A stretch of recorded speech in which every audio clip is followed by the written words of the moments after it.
My dad forgot the sound of my name the day he married Valerie, so I stopped speaking altogether and left the keys on the dining table the night I turned 18. He didn't check my room for 6 days. Valerie came into our lives when I was 10. She brought along her daughter Maya, who was 11. At first, my dad made an effort. We went to amusement parks, had Sunday barbecues, and watched movies together. But then Maya discovered competitive figure skating. She was fierce, loud, and commanded every room she walked into. My dad became obsessed with her success. He financed her expensive coaches, woke up at 4 a.m. to drive her to ice rinks, and traveled across the country for her regional championships. I played classical guitar. Over 7 years, my dad came to exactly one performance. He left during the first intermission because Maya needed her skates resharpened before a morning practice. He never asked how the rest of the concert went. Gradually, I became a ghost in my own house. Dinners were planned around Maya's strict training schedule. They ate at 4:30 p.m. My advanced art classes ran until 5:30 p.m. When I got home, the kitchen was clean, the lights were dimmed, and the leftovers were already packed away for Maya's meal prep. Nobody left a plate for me. I learned to live on instant ramen and protein bars eaten quietly in my room. For my 16th birthday, my dad left a $20 bill on the dashboard of his car. "Grab yourself something nice, kiddo," he said, staring at his phone, analyzing Maya's latest routine video. That same month, Maya got a rented ballroom, a professional caterer, and a custom-made skating dress that cost more than my entire year's school supplies. That was the day I decided to disappear. I got a job at a local hardware store,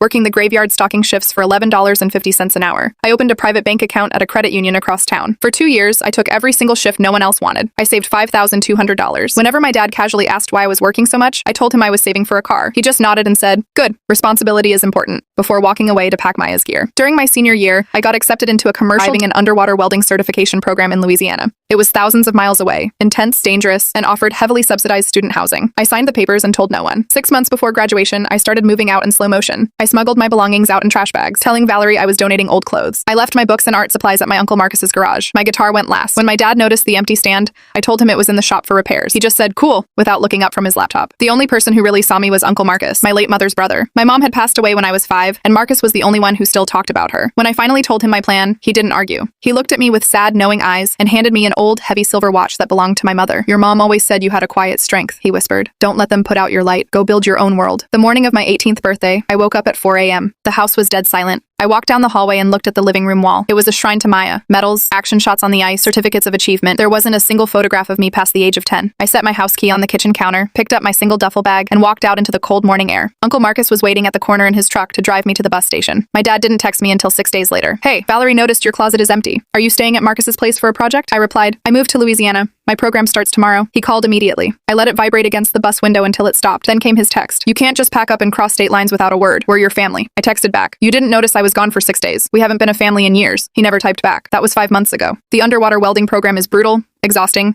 and completely consuming. When I am deep underwater, the world is perfectly silent, and for the first time in my life, that silence feels peaceful instead of lonely. My hands are calloused, my muscles ache, but I sleep like a baby. Uncle Marcus calls me every Saturday. My mom's silver watch sits safely on my nightstand next to a sketchbook Uncle Marcus bought.